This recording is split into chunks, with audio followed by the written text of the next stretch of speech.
दोस्तों नमस्कार। आज के इस क्लास में हम लोग देखने वाले हैं आधुनिक भारत का इतिहास। और आधुनिक भारत के इतिहास में सर्वप्रथम हम लोग देखेंगे यूरोपीय कंपनियों का आगमन। तो यूरोपीय कंपनियां यानी वेस्ट से ही ज़्यादा कंपनियां भारत में आई थी, कोई ईस्ट से जापानी ओपानी कंपनी नहीं आई थी, इसीलिए यूरोपीय कंपनियों का आगमन हम लोग देखने वाले हैं। तो सबसे पहले चलिए देखते हैं।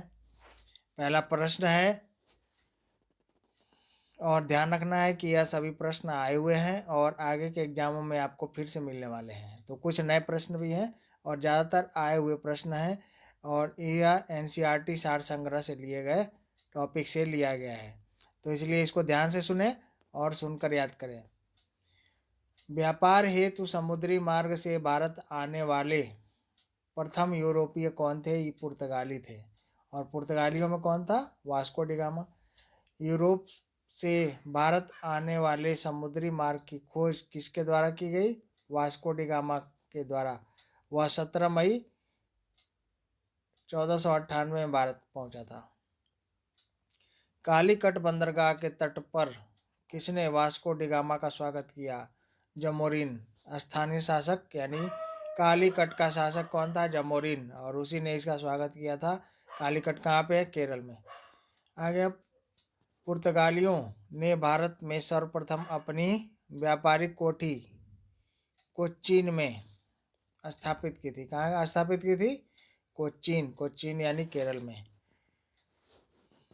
कोच्चिन के बारे में कहा जाता है, क्या है यह?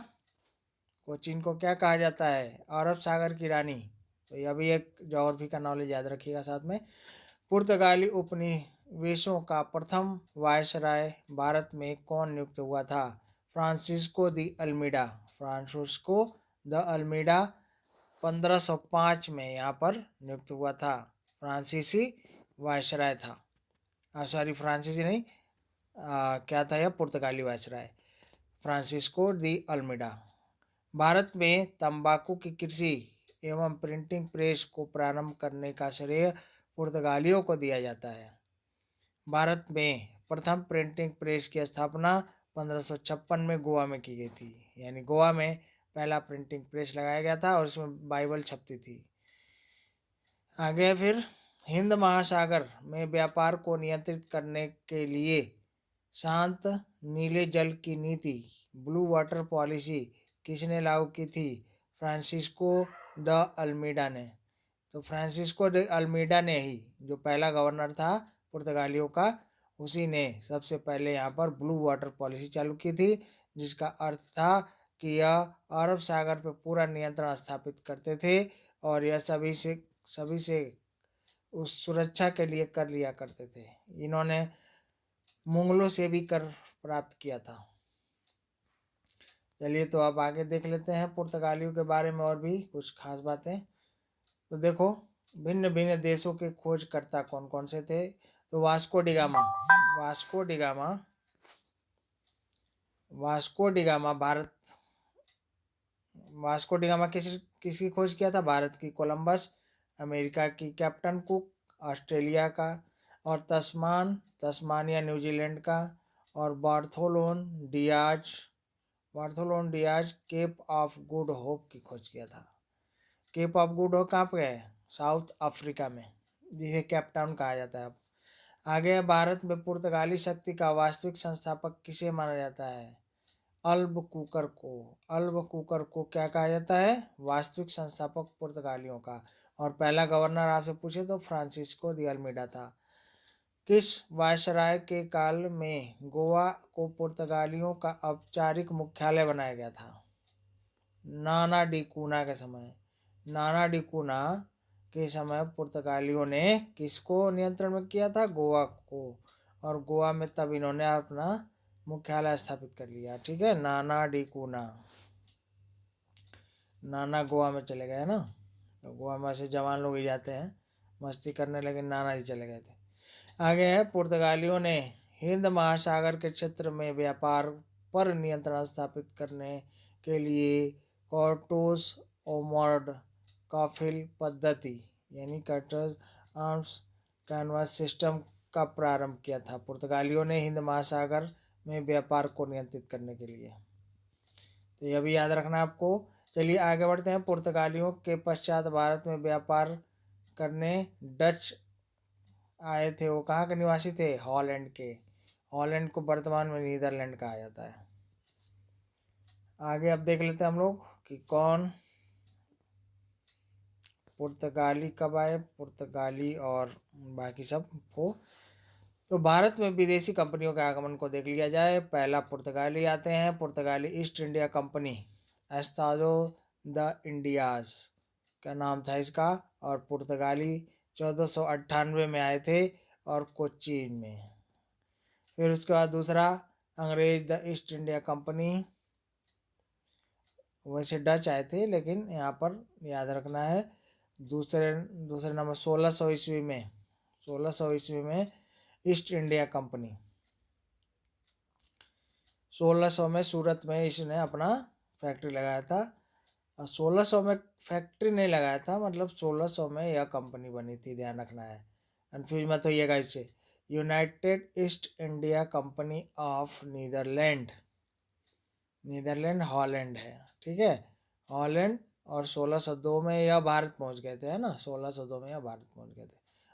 मछलीपट्टनम, मछलीपट्टनम में इन्होंने पहली बार कारखाना लगाया था। आगे है Danish east India company, Danish Denmark वाली, 1616 में यह बनी थी।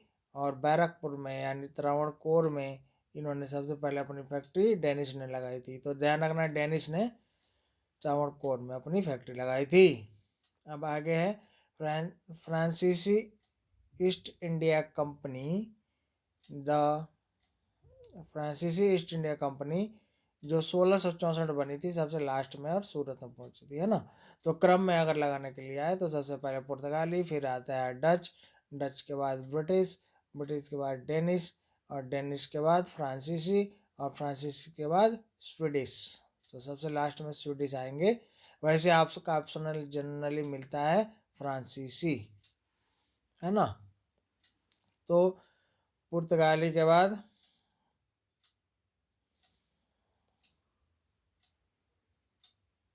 पुर्तगाली के बाद डच, डच के बाद ब्रिटिश, ऐसे याद रख लीजिएगा आप। चलिए आगे बढ़ते हैं हम लोग।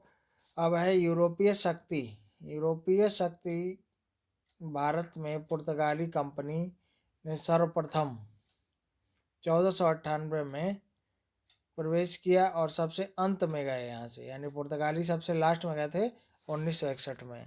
अब आगे बढ़ते हैं हम लोग, अगला पॉइंट देख लेते हैं।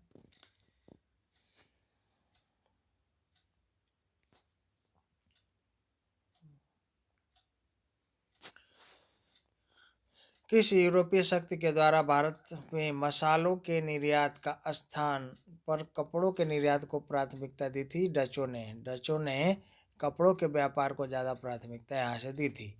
भारत के साथ व्यापार करने के लिए सर्वप्रथम संयुक्त पूंजी कंपनी का निर्माण किसने किया था? डचों ने किया था। वर्ष 1759 में वेदरा का युद्ध किन दो यूरोपीय शक्तियों के बीच हुआ था? डच और अंग्रेजों के बीच, 1759 में। देखिए 1757 में आपका प्लासी का युद्ध हुआ था, 2 साल बाद ही बेदरा का युद्ध हो गया था, यानी अंग्रेज बेचैन हो गए थे जीतने के बाद, है ना, तो बेदरा का युद्ध कर दिए थे डचों के साथ। आगे है लंदन में ब्रिटिश ईस्ट इंडिया कंपनी के गठन के समय भारत का सम्राट कौन था? अकबर था। और ध्यान रखना है कि बेदरा के युद्ध के साथ ही डचों का यहाँ पे प्रभाव समाप्त हो जाता है। डच इंडोनेशिया की तरफ चले जाते हैं और अंग्रेजों से संधि कर लेते हैं। फिर है ब्रिटिश सम्राट जेम्स प्रथम का दूत बनकर भारत में व्यापारिक कोठी स्थापित करने के उद्देश्य से जहांगीर के दरबार में आने वाला ब्रिटिश नागरिक कौन था? Captain Hawkins.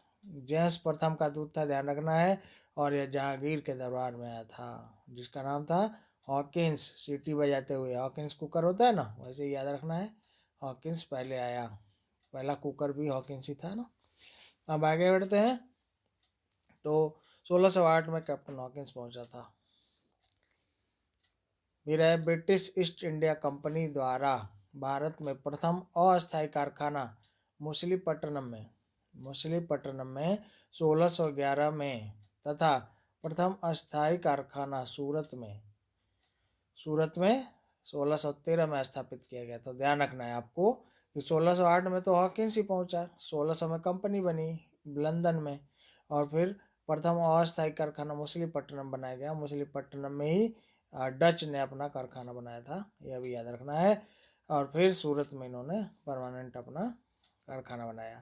East India company के किस अंग्रेज गवर्नर को औरंगजेब द्वारा भारत से निष्कासित किया गया था? सर जॉन चाइल्ड को। सर जॉन चाइल्ड था बच्चा, और बच्चा को किसने भगा दिया? औरंगजेब ने। भाग यहाँ से।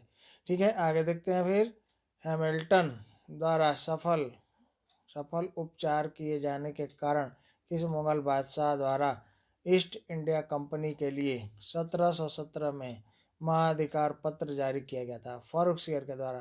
फर्रुखसियर का था पेट खराब, पेट में गड़बड़ी, और जिसका इलाज किसने कर दिया? हैमिल्टन। ठीक है, तो हैमिल्टन पेट ठीक कर दिया, और पेट ठीक करने के कारण उसको महाधिकार पत्र यानी बिल ऑफ राइट्स इसको कहा जाता है, महाधिकार पत्र। और इसका खूब ज़्यादा दस्तक प्रथा इसको कहा जाता है, दस्तक। ठीक है, तो दस्तक जारी किसने किया था? दस्तक फर्रुखसियर ने जारी किया था अंग्रेजों के लिए, और इससे अंग्रेजों को बहुत ज़्यादा व्यापारिक छूट मिल गई थी बंगाल में। अब 1661 में इंग्लैंड के राजा चार्ल्स द्वितीय का विवाह पुर्तगाली राजकुमारी कैथरीन के साथ हुआ। इस अवसर पर पुर्तगालियों ने चार्ल्स द्वितीय को दहेज के रूप में बम्बई द्वीप प्रदान कर दिया। चार्ल्स द्वितीय का विवाह हो गया रानी कैथरीन से, अब दहेज में मिल गया बम्बई इनके बाप का था, और दे दिया दहेज में। ठीक है, अब 1668 ईस्वी में चार्ल्स द्वितीय ने 10 पाउंड वार्षिक किराए पर मुंबई को ईस्ट इंडिया कंपनी को दे दिया। अब 10 पाउंड में, मात्र 10 पाउंड, आज का अगर 10 पाउंड देखा जाए तो 800 रुपया हो जाएगा। ठीक है, तो उतने पे ही किराए पे दे दिया था। अब देखो आगे बढ़ते हैं हम लोग, यहाँ पर पहुँचेंगे तो देखेंगे आप मुख्य शहरों के संस्थापक। बहुत इंपॉर्टेंट प्रश्न है, यहाँ से क्वेश्चन आता है कि कोलकाता की स्थापना किसने की थी? मिस्टर जॉर्ज चारनॉक ने। तो चारनॉक ने यहाँ पर 4 गांव को लिया था और यहाँ पर बना दिया था कोलकाता, और आज भी कोलकाता फेमस है। मद्रास है Francisco de Almeida, Francis day. तो मद्रास में मन लगता था, यहाँ पर डे हो जाता। ध्यान रखना है, कोलकाता में 4 नाक निकल जाता था, 4 नाक।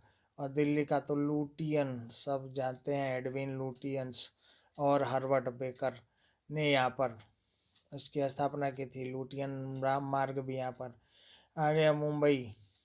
मुंबई में गोराल्ड अंगियार मुंबई की स्थापना किया था। तो मुंबई में क्या होता है, आप देखते हैं हीरो हीरोइन रहते हैं, वहाँ पे अंग प्रदर्शन करते हैं, अंगियार हो गया है ना, अंग के यार। यहाँ पर मुंबई ऐसे याद रखना है, बस याद रखना है और कुछ नहीं, आपको अन्यथा नहीं लेना है, याद रखना है। चलिए आगे बढ़ते हैं। अब हम लोग यूरोप वासियों के लिए सर्वोत्तम सोरा और अफीम कहाँ से प्राप्त होता था? मुख्य स्रोत कौन था?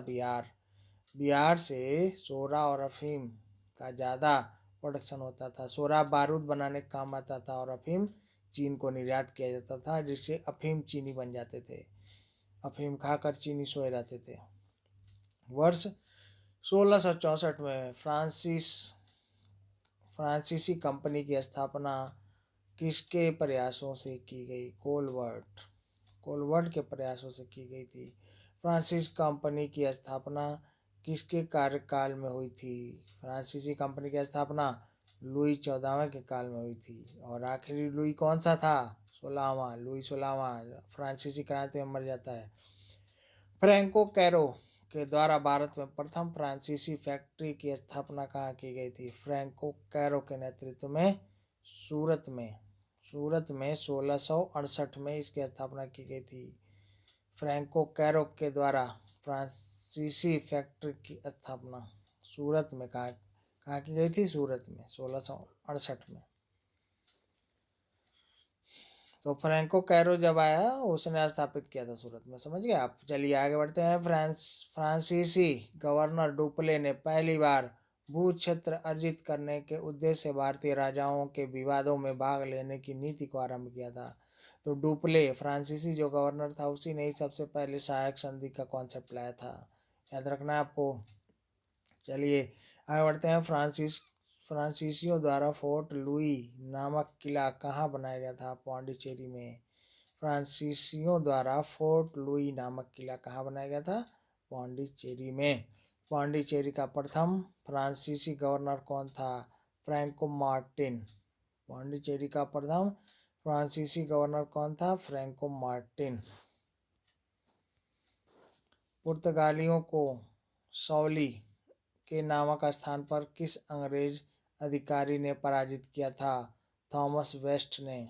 सौली नामक स्थान पर, ठीक है, पुर्तगालियों को सौली नामक स्थान पर अंग्रेजी अधिकारी कौन हराया था? थॉमस वेस्ट उसका नाम था, वेस्ट था एकदम, इसलिए हरा दिया उसने।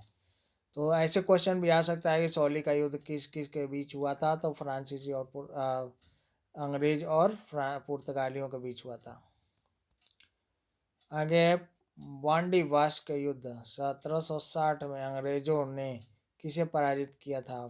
फ्रांस को, फ्रांसीसियों को पराजित कर दिया था वांडी वास्क युद्ध से, और इससे फ्रांसीसियों को एक सीमित क्षेत्र में रख दिया गया था और वह क्षेत्र था पौंडीचेरी। आगे, और पौंडीचेरी से फिर बाद में वह 1954 में वापस जाते हैं। कर्नाटका का युद्ध, कर्नाटका का युद्ध किसके मध्य लड़ा गया था?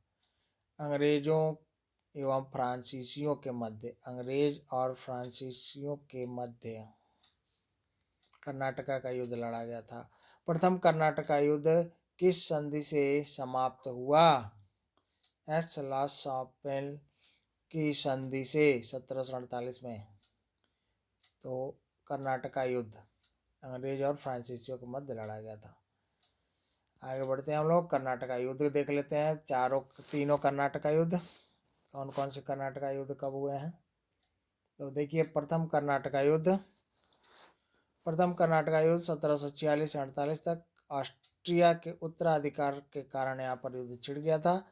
और ला शापेल की संधि से 1748 में यह समाप्त होता है। यह युद्ध अनिर्णित था, इसका कोई निर्णय विशेष नहीं हो पाया, ठीक है। अब फिर इसके बाद द्वितीय 1751 से लेकर 1755 तक कर्नाटका के उत्तराधिकार का युद्ध था। और पौंडीचेरी की संधि 1755 में हुई थी। ब्रिटिश मजबूत स्थिति में पहुंच गए थे। आगे तृतीय 1758 से लेकर 1763 तक सप्तवर्षीय युद्ध के औपनिवेशिक कारण के कारण पेरिस की संधि हुई लास्ट में, और फ्रांस की पराजय हो गई इसमें। और बीच में ही वांडीवास का युद्ध भी हो गया था 1760 में, आप यहाँ पर देख रहे हैं। चलिए आगे बढ़ते हैं हम लोग। अंग्रेज कंपनी का नाम गवर्नर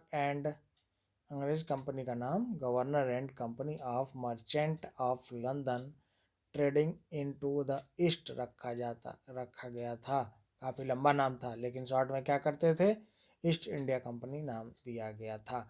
अब आते हैं हम लोग ईस्ट इंडिया कंपनी और बंगाल के नवाब के बारे में देखते हैं। मुगल सम्राट द्वारा स्वतंत्र रूप से नियुक्त बंगाल का अंतिम गवर्नर कौन था? मुर्शीद कुली खां। तो मुर्शीद कुली खां यहाँ पर 1717 से 1727 तक मुर्शीद कुली खां था। कुली खां कहाँ पे? बंगाल में। मुर्शीद कुली खां ने अपनी राजधानी ढाका से कहाँ स्थानांतरित कर दी थी? मुर्शिदाबाद। पहले ढाका राजधानी हुआ करती थी बंगाल की, और इसने मुर्शिदाबाद ट्रांसफ़र कर दी थी, याद रखना है, मुर्शीद कुली खां ने ही।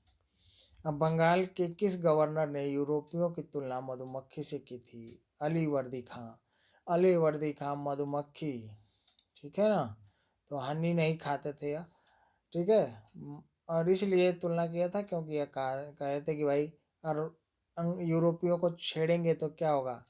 वह मधुमक्खी की तरह काट खाएंगे, अगर नहीं छेड़ेंगे तो शहद देंगे, इसीलिए मधुमक्खी से अलीवर्दी खां ने तुलना किया था।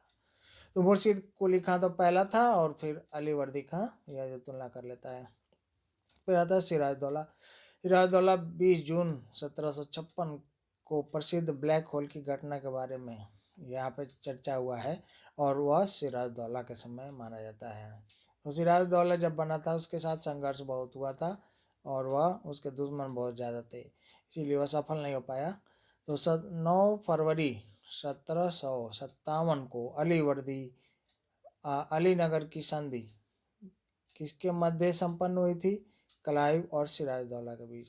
लेकिन फिर भी अब अंग्रेजों को संतोष नहीं था, इसलिए उन्होंने क्या कर दिया? अब लड़ाई 1757 में पलासी की लड़ाई। भारत में ब्रिटिश साम्राज्य की स्थापना लॉर्ड क्लाइव को संस्थापक लॉर्ड क्लाइव को माना जाता है, जिसने पलासी के युद्ध में 23 जून 1757 में बंगाल के नवाब सिराजदौला को पराजित कर पहली बार भारत में ब्रिटिश प्रभुत्व की नींव डाली थी। तो ब्रिटिश प्रभुत्व की नींव यहाँ पर डाल देता है क्लाइव, और क्लाइव को ही नवाब गवर्नर कहा जाता था और अंग्रेजों के द्वारा स्वर्ग से उत्पन्न सेना नायक भी कहा जाता था इसको। तो यह भी बातें याद रखनी है आपको। चलिए आगे बढ़ते हैं हम लोग। तो सिराजदौला को पराजित कर पहली बार ब्रिटिश प्रभुत्व की स्थापना की थी।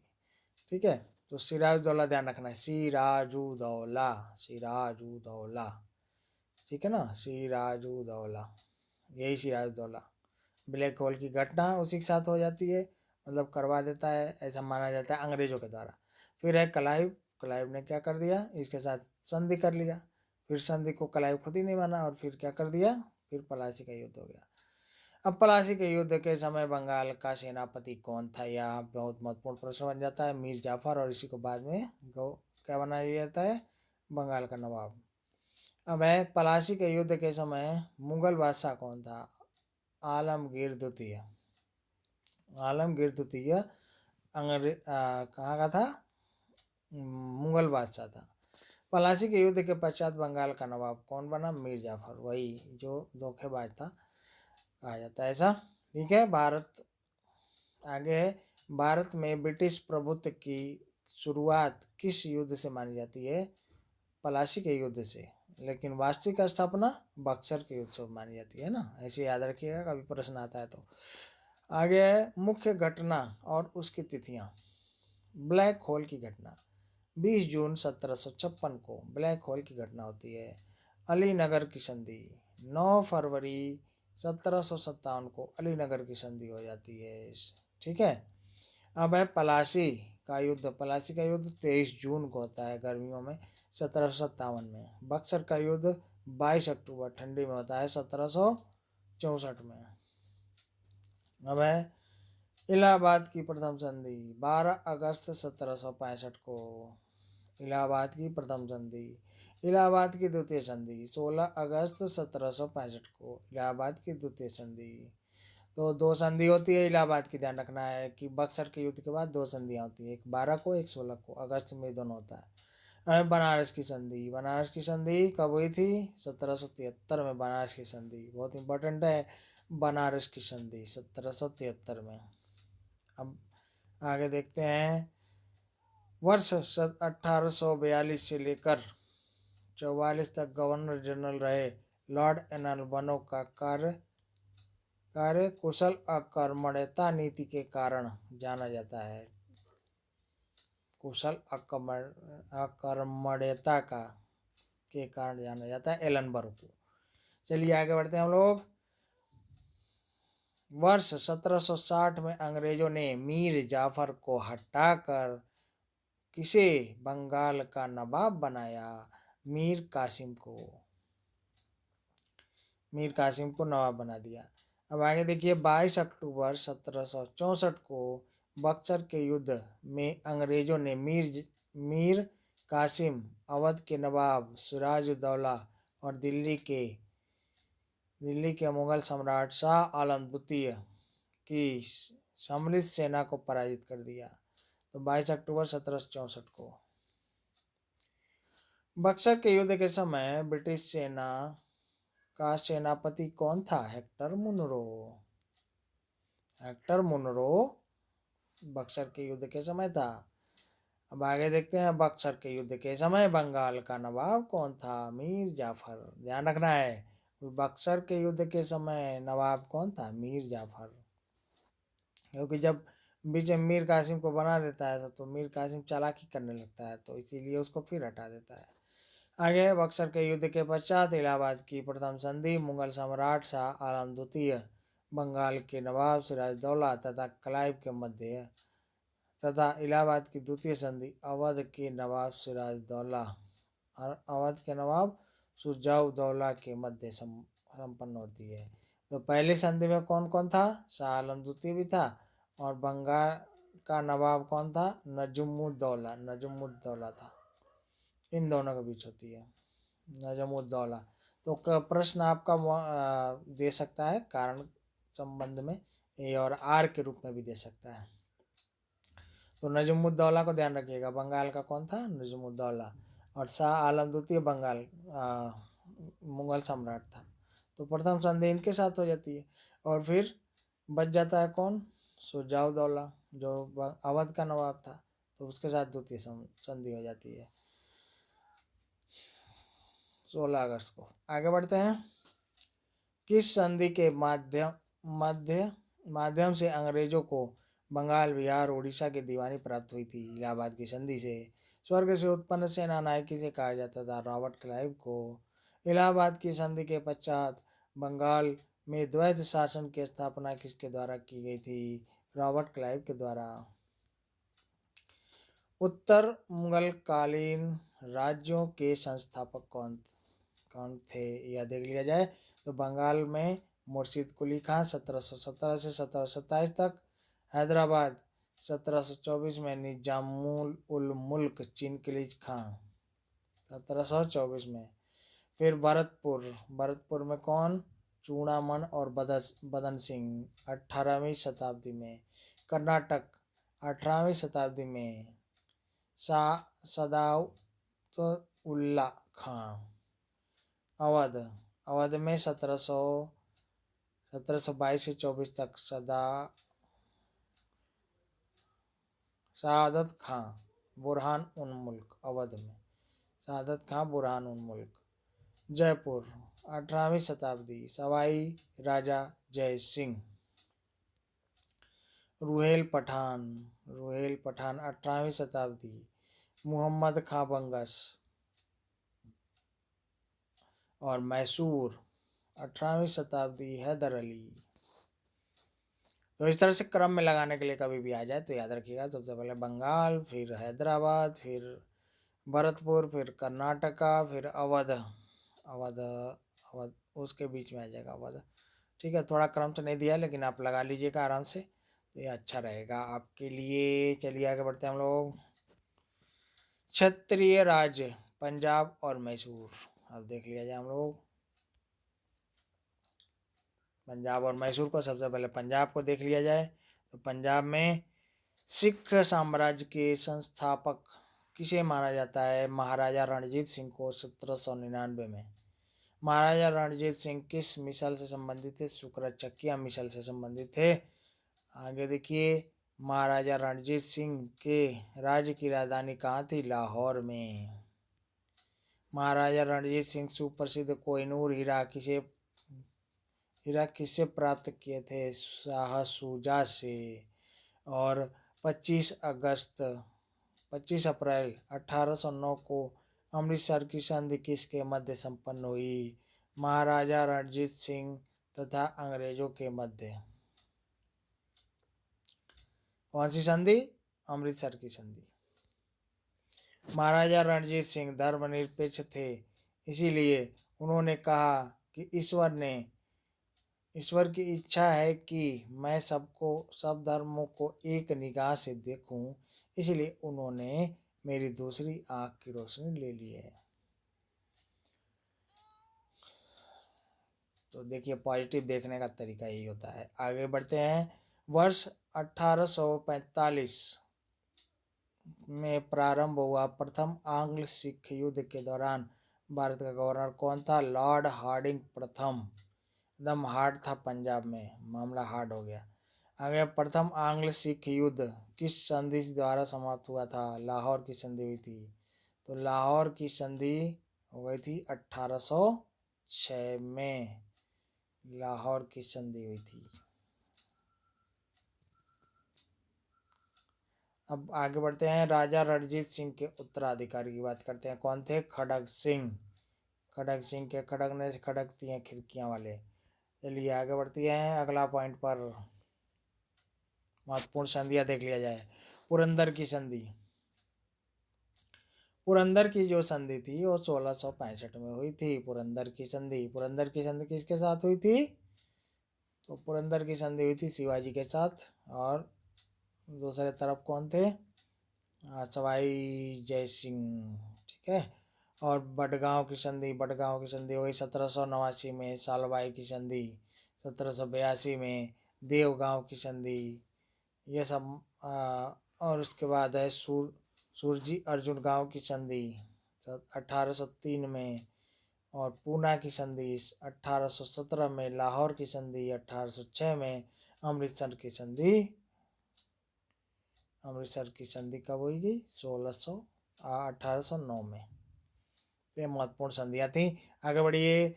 द्वितीय आंग्ल सिख युद्ध किस गवर्नर जनरल के कार्यकाल में हुआ? लॉर्ड डलहौजी के शासनकाल में। प्रथम आंग्ल सिख युद्ध, सॉरी द्वितीय आंग्ल सिख युद्ध। अब 13 जनवरी 1849 को चिलियावाला युद्ध में अंग्रेजी सेना का नेतृत्व किसके द्वारा किया गया था? लॉर्ड गफ के द्वारा। लॉर्ड गफ के द्वारा। बहुत महत्वपूर्ण है। सिख साम्राज्य का अंतिम शासक कौन था? दिलीप सिंह। वर्ष 1849 में ब्रिटिश साम्राज्य में सिख साम्राज्य के विलय के दौरान भारत का गवर्नर जनरल कौन था? लॉर्ड डलहौजी। स्वतंत्र राज्य के रूप में मैसूर की स्थापना किसके द्वारा स्थापित की गई थी? हैदर अली के द्वारा।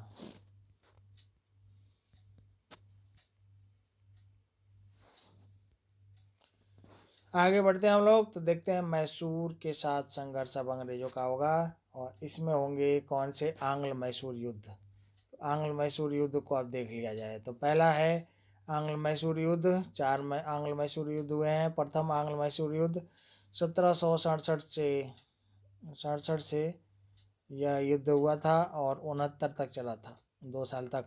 हैदर अली इसमें लड़ रहा था और लॉर्ड वेरल्स्ट था इसमें लड़ने वाला अंग्रेजों की तरफ। और संधि हुई मद्रास की संधि। और हैदर अली ने दक्षिण भारत में प्रथम शासक था जिसने अंग्रेजों से पराजित नहीं हुआ था, यानी उनको पराजित कर दिया था।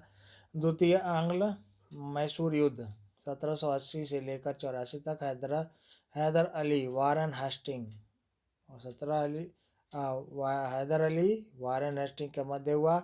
मैंगलोर की संधि हुई 1784 में। हैदर अली के मृत्यु के बाद टीपू सुल्तान ने इसका नेतृत्व किया था। तृतीय आंग्ल मैसूर युद्ध 1790 से लेकर 1792 तक टीपू सुल्तान इसमें लड़ाई लड़ा और कॉर्नवालिस अंग्रेजों की तरफ से था। श्रीरंगपट्टनम की संधि हुई 1792 में। टीपू सुल्तान की स्थिति कमज़ोर हो गई इसमें और उसको आधा राज्य देना पड़ा और काफ़ी ज़्यादा हर्जाना भी युद्ध का देना पड़ा, जिससे वो काफ़ी कमज़ोर हो गया। और अपने बच्चों को, 2 बच्चों को गिरवी भी रखना पड़ा उसको जब तक वह पैसे न चुका दे। तो इस तरह से बहुत ज़्यादा हरासमेंट हो गया था। किसका? टीपू सुल्तान का। अब चतुर्थ आंग्ल मैसूर युद्ध होता है 1799 में। टीपू सुल्तान और कौन दूसरी तरफ? लॉर्ड वेलेस्ली जो सहायक संधि का मास्टर था। अब इसने क्या कर दिया भाई? मैसूर के साथ सहायक संधि ब्लास्ट में कर दिया और टीपू सुल्तान का समापन यहाँ पे हो जाता है और पुनः वाडियार वंश की स्थापना यहाँ पर हो जाती है मैसूर में। तो याद रखना है कि मैसूर किसके समापन के बाद? तो जो चतुर्थ मैसूर युद्ध था समापन के बाद कौन से वंश का संस्थापना हुआ? वाडियार वंश का। अंग्रेजों को भारत का वास्तविक, आगे बढ़ते हैं, ब्रिटिश राजनीतिक एवं प्रशासनिक नीतियाँ। बहुत महत्वपूर्ण प्रश्न यहाँ से आते हैं, तो चलिए ध्यान दीजिए आप लोग, जल्दी से आ जाइए, पिछली बातों को याद कर लीजिए और फिर इस पे आ जाइए। अब देखते हैं हम अंग्रेजों का भारत पर वास्तविक राजनीतिक नियंत्रण कब प्रारंभ हुआ? इलाहाबाद की संधि से। इलाहाबाद की संधि से यानी 1764 के बक्सर युद्ध के बाद। बंगाल में द्वैध शासन किसके द्वारा लागू किया गया था? लॉर्ड क्लाइव के द्वारा। वर्ष 1772 में किस मुगल शासक ने द्वैध शासन की स्थापना कर दी थी? लॉर्ड वारेन हेस्टिंग ने द्वैध शासन की स्थापना समाप्त कर दी थी। और चालू किसने किया था? इलाहाबाद की संधि से वो इलाहाबाद की संधि से वह प्रारंभ हुए थे द्वैध शासन, और द्वैध शासन को समाप्त वारेन हेस्टिंग ने कर दिया जब 1772 में बना था। फिर है न्यायिक सेवा का जन्मदाता। न्यायिक सेवा का जन्मदाता किसे माना जाता है? वारेन हेस्टिंग को। भारत में न्यायिक सेवा का जन्मदाता वारेन हेस्टिंग को माना जाता है। वारेन हेस्टिंग के कार्यकाल में रेगुलेटिंग एक्ट 1773 के अंतर्गत 1774 में कलकत्ता में सुप्रीम कोर्ट की स्थापना की गई, जिसके प्रथम मुख्य न्यायाधीश कौन थे? सर एलिजा एम्पे थे। प्रथम भारत में पुलिस सेवा एवं सिविल सेवा का जन्मदाता कौन है? Lord Cornwallis. Lord Cornwallis. और ध्यान रखना है, न्यायिक सेवा का जन्मदाता कौन है? Warren Hasting. वर्ष 1867 में प्रथम भारतीय ICS 63 में प्रथम ICS अधिकारी बनने का गौरव किसने प्राप्त किया था? सत्येंद्रनाथ टैगोर ने। सत्येंद्रनाथ टैगोर ने। ब्रिटिश भारत में लोक सेवा संबंधी आयोग कौन बनाया गया था? एचिंसन आयोग। 1886 से लेकर 1886 में बनाया गया था एचिंसन आयोग, लोक सेवा के संबंध में, ध्यान रखिएगा। और सत्येंद्रनाथ टैगोर उस समय बन गए थे, बताइए। और आप लोग आजकल एग्जाम दे के जल्दी से नहीं बन पाते हैं, तो देखिए, जुनून होना चाहिए, जुनून से ही सब कुछ होगा। और जुनून बनाए रखो, कॉन्फिडेंस बनाए रखो, आपका सिलेक्शन जरूर होगा। जो सकारात्मक सोच के साथ तैयारी करेगा उसका सिलेक्शन तो होना ही है, आज नहीं तो कल होना है। थोड़ा सा टाइम लग जाएगा, है ना, लेकिन कितना टाइम लगेगा ये नहीं, ज़्यादा बहुत टाइम नहीं लगना चाहिए। पंचवर्षीय योजना मत चला देना। तो चलिए, एचिंसन आयोग 1886, लॉर्ड डफरिन। फिर है इस्लिंगटन आयोग 1912 में बनाया जाता है लॉर्ड हार्डिंग के समय। एचिंसन हो गया पहला, फिर इस्लिंगटन आयोग हो गया, फिर ली आयोग हो गया। ली आयोग 1923 में रीडिंग के समय बनाया गया था। तो डफरिन हार्डिंग और रीडिंग के समय यह सब आयोग बनाए गए थे। कौन से आयोग? जो लोक सेवा आयोग के संबंध में थे। तो लोक सेवा आयोग के संबंध में 3 आयोग बनाए गए हैं, याद रखना है आपको। अगला है भारत सरकार अधिनियम 1935 के अंतर्गत राष्ट्रीय लोक सेवा आयोग के गठन का प्रावधान किस आयोग के सुझाव पर किया गया था? ली आयोग के। तो ली आयोग के सुझाव पर यह किया गया था 1935 में संघ लोक सेवा आयोग का गठन। और संघ लोक सेवा आयोग ली आयोग का गठन लॉर्ड रीडिंग के समय हुआ था, याद रखना है। आगे है भू सुधार के उद्देश्य से भारत में अस्थायी बंदोबस्त प्रणाली किसके द्वारा लागू की गई थी? लॉर्ड कॉर्नवालिस के द्वारा। अस्थायी बंदोबस्त भूमि सुधार के लिए। भारत में साम्राज्य विस्तार के उद्देश्य से सहायक संधि प्रणाली की शुरुआत किसके द्वारा की गई थी? लॉर्ड वेलेस्ली के द्वारा। सहायक संधि स्वीकार करने वाला प्रथम राज्य कौन था? हैदराबाद। हैदराबाद सहायक संधि स्वीकार करने वाला पहला राज्य था 1798 में। व्यापक सिद्धांत यानी हड़प नीति, डॉक्ट्रिन ऑफ लैप्स, को किसके द्वारा लागू किया गया था? लॉर्ड डलहौजी के द्वारा। ठीक है, तो लॉर्ड डलहौजी के द्वारा। 1849 में ब्रिटिश शासन में पंजाब का विलय हुआ था लॉर्ड डलहौजी के समय 49 में। 1848 से 56 तक लॉर्ड डलहौजी रहा था। 1848 से लेकर 56 तक भारत का गवर्नर रहा था। आगे बढ़ते हैं हम लोग। अब देखिए, राज्य हड़प नीति में कहा गया कि ऐसे राज्य जिनके निर्माण में अंग्रेजों के सहयोग से हुआ है उन्हें राज्य के उत्तराधिकारी के लिए गोद लेने का अधिकार नहीं प्राप्त होगा। यानी अगर राज्य अंग्रेजों के सहयोग से बना है तो वहाँ पर गोद लेने का कोई अधिकार नहीं होगा। आगे, किस रिपोर्ट के आधार पर डलहौजी ने अवध का अधिग्रहण किया था? आउटरडम रिपोर्ट के आधार पर। यहाँ पे बहुत महत्वपूर्ण है कि डलहौजी ने अवध को किस आधार पर लिया था, ब्रिटिश में मिला लिया था, तो वह था आउटरम के रिपोर्ट के आधार पर। आउट करने की बात कर रहा था लेकिन वो इन कर लिया। व्यापक सिद्धांत के अंतर्गत अधिकृत किए गए राज्य, पहला था सत्तारा। सत्तारा का सबसे पहले साथ मिल गया, कहाँ पर? डलहौजी को। तो 1848 में यह सबसे पहले मिला दिया। फिर जैतपुर 1849 में जैतपुर को मिला दिया। फिर संबलपुर को भी 1849 में मिला दिया। फिर बघाट को 1850 में, उदयपुर 1852 में, और झांसी को 1853 में, नागपुर को 1854 में और अवध को 1856 में। अवध को आउटरडम रिपोर्ट के आधार पर मिलाया था। तो झांसी 53 में मिल गया और 54 में नागपुर और फिर अवध। आगे है फिर, चतुराईपूर्ण निष्क्रियता की नीति किससे संबंधित है? चतुराईपूर्ण निष्क्रियता जॉन लॉरेंस से संबंधित है। चतुराईपूर्ण निष्क्रियता, एकदम चतुर आदमी था जॉन लॉरेंस, जान बचा कर किनारे रहता था।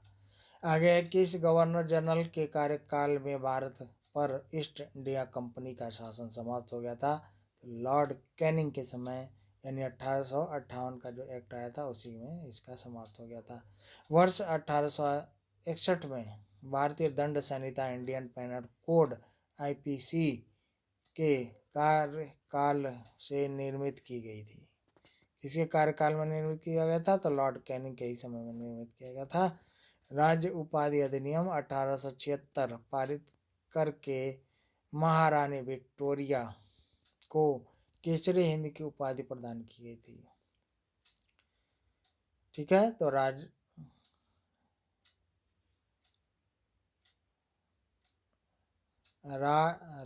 उपाधि अधिनियम 1876 पारित करके, यानी स्पेशल इनके लिए एक्ट भी आया था। और इसी तरह महारानी विक्टोरिया को केसरी हिंद की उपाधि दी गई थी, है ना। महात्मा गांधी को भी दिया गया था केसरी हिंद की उपाधि। आगे बढ़ते हैं। लॉर्ड लीटन के कार्यकाल में किस अकाल आयोग का गठन किया गया था? स्ट्रेची आयोग के द्वारा 1880 में भारत में प्रथम अकाल आयोग का गठन किया गया था।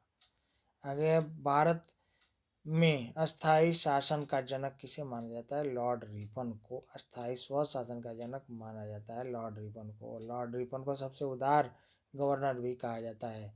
ब्रिटिश में भिन्न भिन्न क्षेत्रों का पर अधिकार, नेपाल पर 1861 में लॉर्ड हेस्टिंग के द्वारा ऐसा किया गया था। संधि 1843 में Lord Ellenborough. Bhutan 1865 Lord Lawrence. Burma 1885 Lord Dufferin. ठीक है, तो किसके समय कौन मिलाया गया? याद रखिएगा, नेपाल लॉर्ड हेस्टिंग के समय मिलाया गया था। सिंध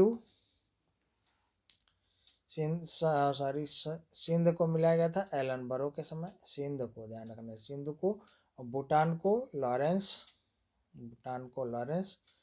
और बर्मा को डफरिन के समय मिलाया गया था। तो सबसे आखिरी में बर्मा को मिलाया गया, याद रखना है।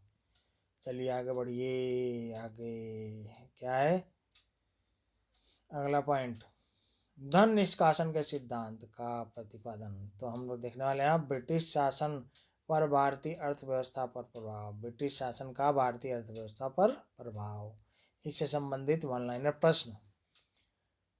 आगे है कि धन निष्कासन सिद्धांत का प्रतिपादन किसने किया था?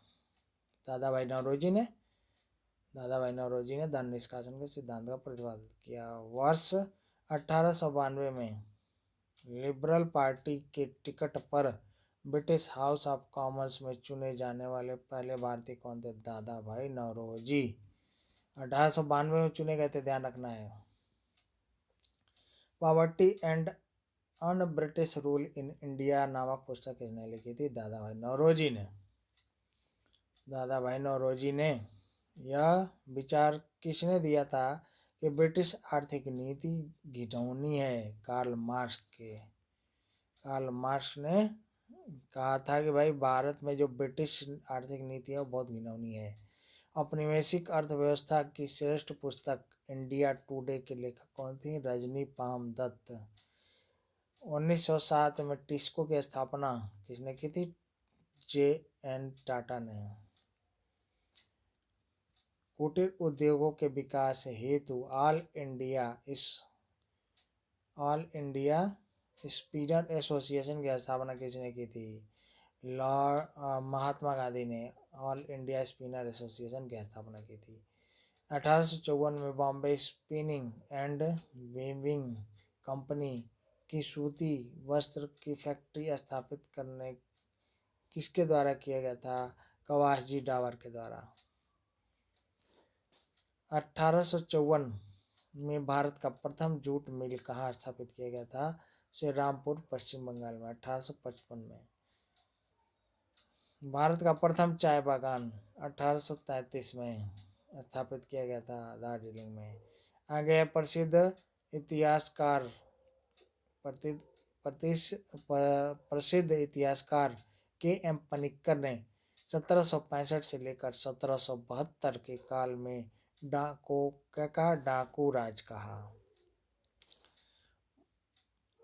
प्रमुख कृषि पद्धति। अब आइए देखते हैं प्रमुख कृषि पद्धति कौन सी थी। पहली थी तीन कठिया।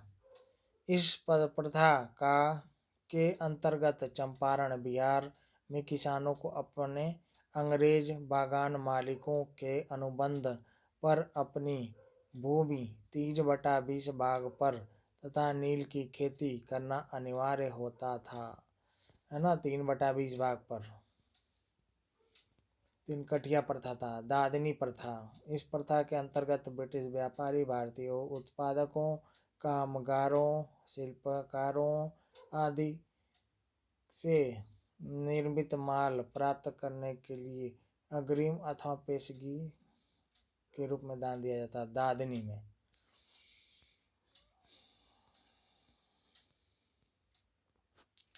अब आइए आगे बढ़ते हैं हम लोग। यहाँ पर भारत में ब्रिटिश कालीन भू राजस्व व्यवस्था। अब ब्रिटिश आए तो सबसे पहला रेवेन्यू का सोर्स उन्होंने जनरेट किया यहाँ पर। तो यह देखिए अस्थाई बंदोबस्त जमींदारी बंदोबस्त भी कहा जाता है इसको। और लॉर्ड कॉर्नवालिस ने इसको लागू किया था 1773 में। बंगाल, बिहार, उड़ीसा, उत्तर प्रदेश, बनारस, उत्तरी कर्नाटक में इसको लागू किया गया था। समस्त ब्रिटिश भारत का 19% भाग यहाँ पर इसमें शामिल किया गया था। और भूमि अधिग्रहण सदैव के लिए जमींदार को किया जाता था। और ब्रिटिश सरकार के राजस्व देने में जमींदारों की हिस्सेदारी हुआ करती थी, है ना। तो याद रखना है। फिर है आपका दूसरा नंबर रैयतवाड़ी। तो 3 प्रकार की व्यवस्था थी, ध्यान रखना है। अस्थाई बंदोबस्त, रैयतवाड़ी बंदोबस्त और महलवाड़ी बंदोबस्त। तो रैयतवाड़ी बंदोबस्त को थॉमस मुनरो ने लागू किया था रैयतवाड़ी को। और 1820 में रैयतवाड़ी बंदोबस्त लागू किया गया था। बम्बई, मद्रास, असम, इसमें रैयतवाड़ी व्यवस्था को लागू किया गया था। समस्त ब्रिटिश भारत का 51% भाग इसमें शामिल था। भूमि का मालिकाना हक किसके पास था? किसानों के पास। रैयतवाड़ी में किसानों के पास था। ब्रिटिश सरकार को राजस्व देने की जिम्मेदारी किसानों की थी। और यहाँ पे दर क्या थी? 35 से 55% दर हुआ करती थी। आगे अगला महलवाड़ी। हाल्ट मैकेंजी के द्वारा इसको लागू किया गया था। और 1822 में हाल्ट मैकेंजी के द्वारा लागू किया गया था। उत्तर प्रदेश, मध्य प्रांत और पंजाब एवं ब्रिटिश भारत का 30% भाग पर यह लागू था। भूमि पर गांव का अधिकार होता था और ब्रिटिश सरकार को राजस्व देने की जिम्मेदारी समस्त गांव के मुखियाओं पर थी। कर की दर 60% तक थी, सबसे ज़्यादा इसी में थी, मालवाड़ी में। ठीक है, तो यह 3 व्यवस्था आपने देखी। अब प्रभाव देख लेते हैं हम लोग। पारंपरिक अर्थव्यवस्था का विघटन हो गया, कृषकों की दरिद्रता हो गई, यानी कृषकों से जमीन ही छीन लिया गया, टैक्स बढ़ गया, कृषि में ठहराव एवं अवनति हो गई। ठहराव भी आ गया, यानी उसमें कोई रिसर्च एंड डेवलपमेंट के लिए कोई काम नहीं हुआ, इन्वेस्टमेंट कम हो गया, तो इस तरह ठहराव हो गया और धीरे धीरे उसमें कमी भी आने लगी। आ गया पुराने जमींदारों का उन्मूलन हो गया और नया जमींदार का उदय हो गया। और कृषि का वाणिज्यीकरण हो गया, यानी अब नील की खेती होने लगी, अफीम की खेती होने लगी। यह सब वाणिज्यिक जो कृषि था उसकी कृषि पर बल दिया जाने लगा था। आगे है, वह कौन सी भू राजस्व व्यवस्था है जो सर्वाधिक ब्रिटिश क्षेत्र पर लागू थी? तो वह थी रैयतवाड़ी व्यवस्था, 51% थी ना। आगे है, अस्थाई बंदोबस्त परमानेंट सेटलमेंट का सिद्धांत किसने से संबंधित है? भू राजस्व सिद्धांत से संबंधित है, भू राजस्व के निर्धारण से संबंधित है। भारत में रेलवे का जनक लॉर्ड डलहौजी को भारत में रेलवे का जनक माना जाता है। लॉर्ड डलहौजी के प्रतिनिधित्व के कारण महाराष्ट्र में सन 1853 में बम्बई से थाने तक प्रथम रेल लाइन को चलाया गया था। तो लॉर्ड डलहौजी के कारण ही ऐसा हुआ था। अब आएंगे हम लोग 1857 की क्रांति पर। 1857 की क्रांति बहुत महत्वपूर्ण क्रांति, भारत की पहली क्रांति। अब इसको देख लिया जाए तो यह थी पहली क्रांति। देखिए, 1 लाइनर फॉर्म है और इसको याद करते जाइए। बहुत ज़्यादा प्रश्न महत्वपूर्ण है, सभी प्रश्न आते रहते हैं बार बार। 1857 की क्रांति सर्वप्रथम कहाँ से प्रारंभ हुई? मेरठ से, 10 मई 1857 को मेरठ से प्रारंभ हुई। 34वीं रेजिमेंट के सिपाही मंगल पांडे ने किस स्थान पर विद्रोह किया था? बैरकपुर, पश्चिम बंगाल में। बैरकपुर पश्चिम बंगाल में इन्होंने विद्रोह का प्रारंभ किया था। 1857 के स्वाधीनता संग्राम के प्रतीक क्या थे? कमल और रोटी। कमल और रोटी को इसका प्रतीक माना गया था। विद्रोह का तात्कालिक कारण क्या था? एनफील्ड राइफल में चर्बी वाले कारतूसों का प्रयोग। अंग्रेजों के शोषणकारी आर्थिक, राजनीतिक, धार्मिक एवं प्रशासनिक नीतियों के प्रभाव से 1857 के विद्रोह को जन्म दिया था। तो सभी कारण थे, लेकिन तात्कालिक कारण क्या था? चर्बी वाला कारतूस। 1857 के विद्रोह के समय भारत का गवर्नर जनरल कौन था? लॉर्ड कैनिंग था। 1857 के विद्रोह के समय ब्रिटिश प्रधानमंत्री कौन था? पामस्टरडन था। और 1857 के स्वतंत्रता संघर्ष के संबंध में पहली घटना कौन सी थी? सैनिकों का दिल्ली के लाल किला पर पहुंचना। 1857 के विद्रोह में भाग लेने वाले सर्वाधिक सैनिक किस राज्य के क्षेत्र में थे? अवध। अवध के सैनिक सबसे ज़्यादा भाग लिए थे इसमें। ठीक है, तो चलिए अब आगे बढ़ते हैं हम लोग।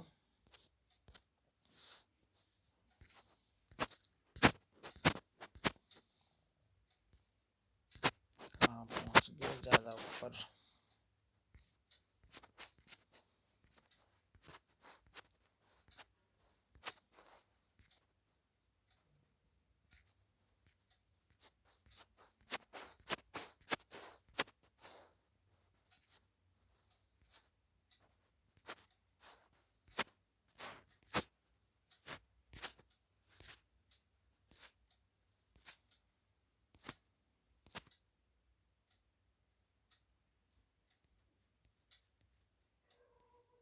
यहाँ पे थे हम लोग, चलिए फिर से देख लेते हैं।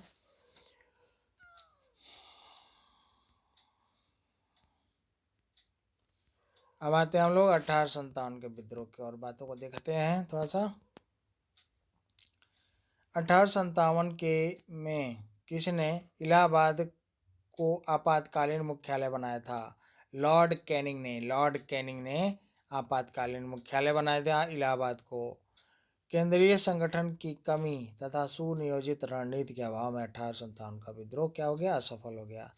यानी उस समय एक साथ सभी जगह विद्रोह चालू नहीं हुआ, क्योंकि वो जमाना संचार का उतना ज़्यादा उन्नत नहीं था। आज के समय कि जैसे व्हाट्सअप नहीं था कि सबने व्हाट्सअप कर दिया कि 10 बजे विद्रोह चालू होगा तो 10 बजे होगा, ऐसा कुछ नहीं हुआ। और वहाँ पे दमन करने में अंग्रेज सहायक रहे थे, अलग अलग जगह पे अलग अलग, और सभी राजा अपने अधिकारों के लिए लड़ाई लड़ रहे थे, कोई राष्ट्रीय भावना भी नहीं थी। इसीलिए दक्षिण भारत पूरी तरह से प्रभावित नहीं हुआ था, उत्तर भारत में ही लड़ाई देखी गई थी, याद रखना आपको। और अवध के सैनिक ही सबसे ज़्यादा भाग लिए थे। आगे लखनऊ में 1857 ईस्वी में क्रांति का नेतृत्व किस महिला ने किया था? बेगम हजरत महल। बेगम हजरत महल लखनऊ की थी और उन्होंने ही चालू किया था यहाँ पर, मतलब मोर्चा संभाला था। बाद में वो तो नेपाल चली गई थी। 1857 के स्वाधीनता संघर्ष में मुख्य भूमिका निभाने वाली रानी लक्ष्मीबाई का जन्म कहाँ हुआ था? वाराणसी में। रानी लक्ष्मीबाई को अंतिम युद्ध में किसने पराजित किया था? कैप्टन ह्यू रोज ने। असम में 1857 ईस्वी की क्रांति का नेता कौन था? दीवानी मनी राम दत्त। फैजाबाद के विद्रोह। फैजाबाद से विद्रोह कर रहे किस क्रांतिकारी को पकड़ने के लिए अंग्रेजों ने 50,000 रुपये का इनाम रखा था? मौलवी अहमदुल्ला को पकड़ने के लिए 50,000 का इनाम।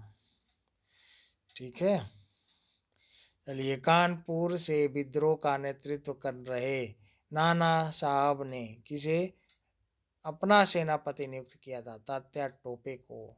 तात्या टोपे का ओरिजिनल नाम क्या था? रामचंद्र पांडुरंग। रामचंद्र पांडुरंग। 1857 के विद्रोह के दौरान मुगल बादशाह बहादुर शाह जफर ने किससे अपना सेनापति नियुक्त किया था? बख्त खां को। वक्त इनका बदलने वाले थे लेकिन बदल नहीं पाए। चलिए, 1857 के विद्रोह के मुख्य केंद्र का मुख्य विद्रोही नेता कौन था? लेकिन इन लोगों ने प्रयास तो किया ना, अच्छा है कि नहीं। चलिए, दिल्ली में कौन था? बहादुर शाह जफर द्वितीय और बख्त खां इनका मुख्य सेनापति था। और 11 मई 1857 को विद्रोह की तिथि थी और निकलसन और हडसन यहाँ पर दमन करने वाले थे। दिल्ली में निकलसन दिल्ली से निकाल दिया और हडसन लाइन भी है। चलिए, लखनऊ में चलते हैं तो बेगम हजरत महल थी और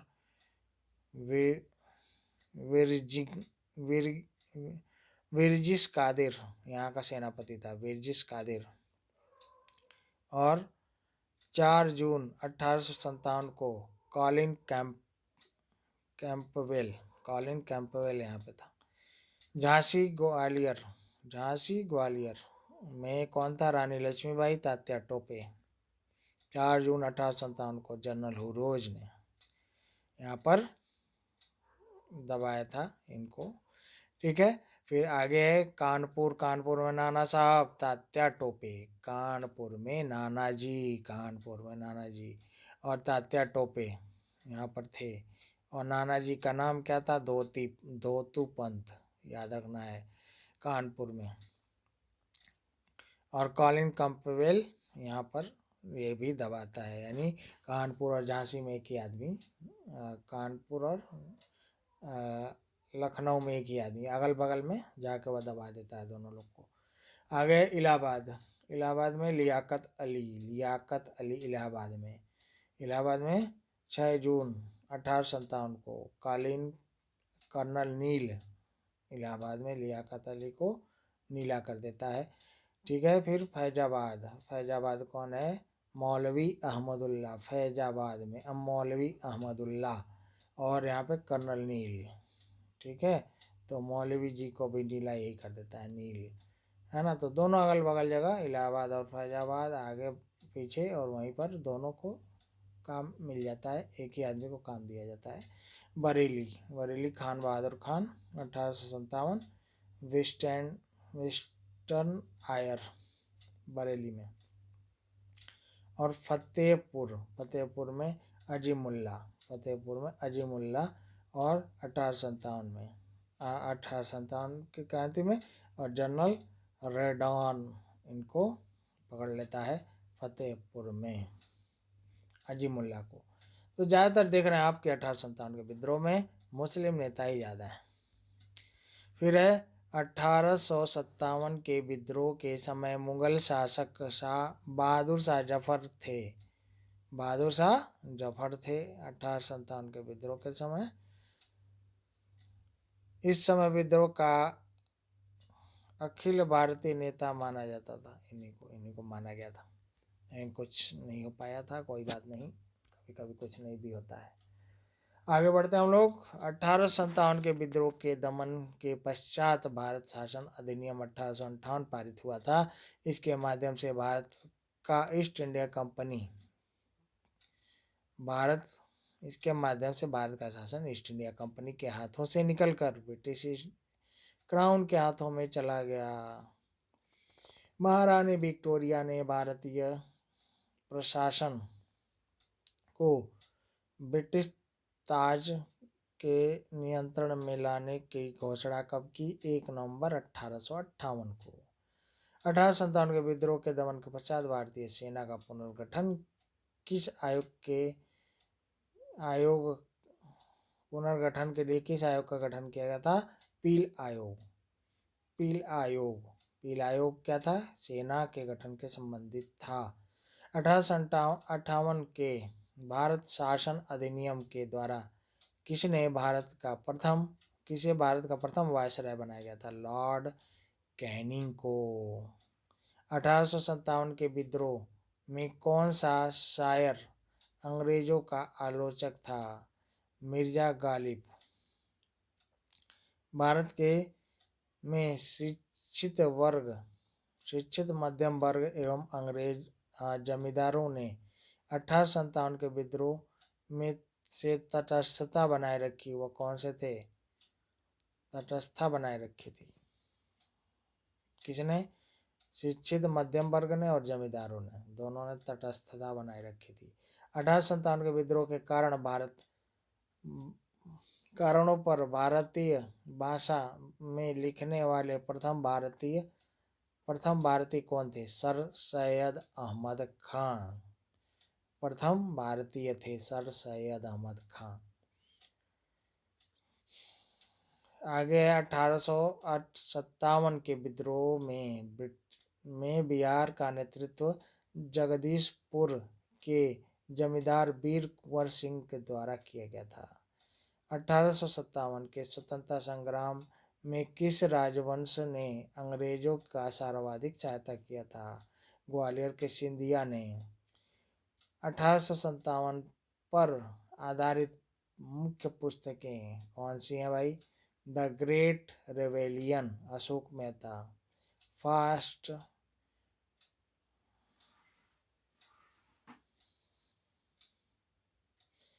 war of independence Vinayak Damodar Savarkar ने फर्स्ट वार ऑफ इंडिपेंडेंस का। द ग्रेट रिवेलियन किसने कहा? अशोक मेहता जी। और 1857 एस एन सेन ने 1857 लिखा सीधे sepoy mutiny and revolt of 1857 Majumdar. और history of Indian mutinies R.S. Holmes. और rebellion 1857 P.C. Joshi. Causes of Indian revolt sir Syed Ahmad Khan. Causes of Indian revolt याद रखना इस तरह से, ठीक है। तो इन सारे, और देखिए S.N. सेन जो है ना, वही सरकारी यहाँ पर थे। 1857 के लेखक, सरकारी लेखक S.N. सेन थे। और मजूमदार कहे कि यह न तो पहला था न ही अंतिम था। ऐसे ऐसे स्टेटमेंट भी हैं, आगे हम लोग देखते हैं। अभी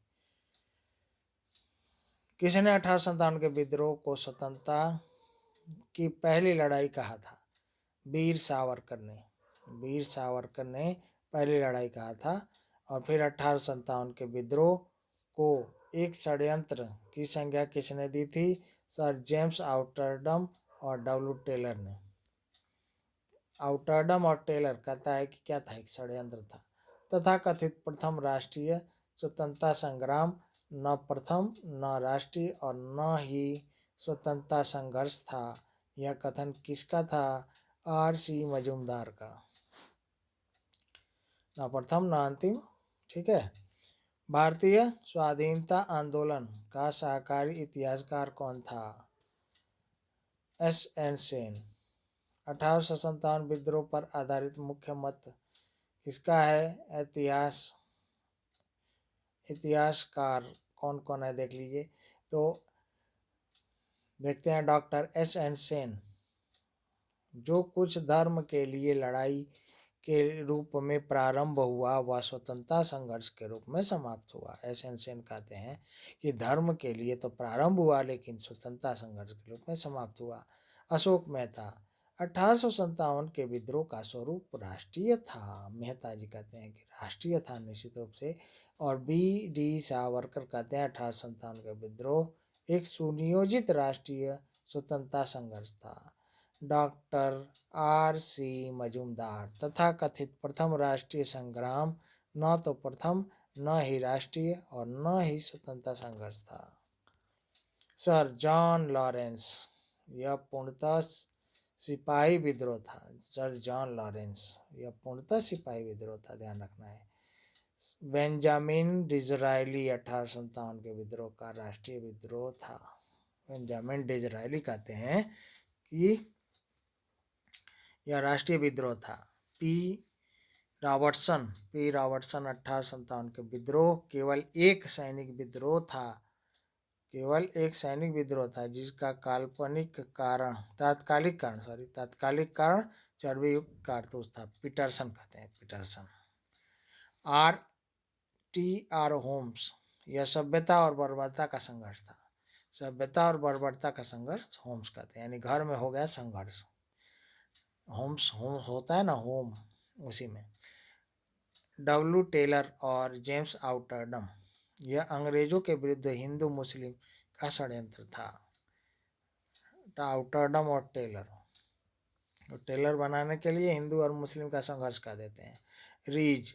यह ईसाई धर्म के विरुद्ध एक धर्म युद्ध था, रीज कहते हैं। तो इस तरह से आप देख रहे हैं कि क्या क्या कथन थे किस किस विद्वानों के। अब रानी लक्ष्मीबाई की मृत्यु पर ह्यूरोज ने कहा था भारतीय विद्रोह में वह अकेली पुरुष थी। ह्यूरोज ने दबाया था ना। आगे बढ़ते हैं हम लोग किसान विद्रोह पर। और 10वें पेज पे आ गए हम लोग, किसान विद्रोह। अब किसान विद्रोह को देखने से पहले हम लोग यहाँ पे ब्रेक ले लेंगे और फिर इसके बाद आगे कंटिन्यू करेंगे। तो अगर आपको यहाँ तक अच्छा लगा हो तो थैंक यू वेरी मच। आप सेशन को लाइक और शेयर करें और अधिक से अधिक इसका लाभ उठाएं। 2 बार देखें, 3 बार देखें, जिससे आपको याद हो जाएगा। Thank you.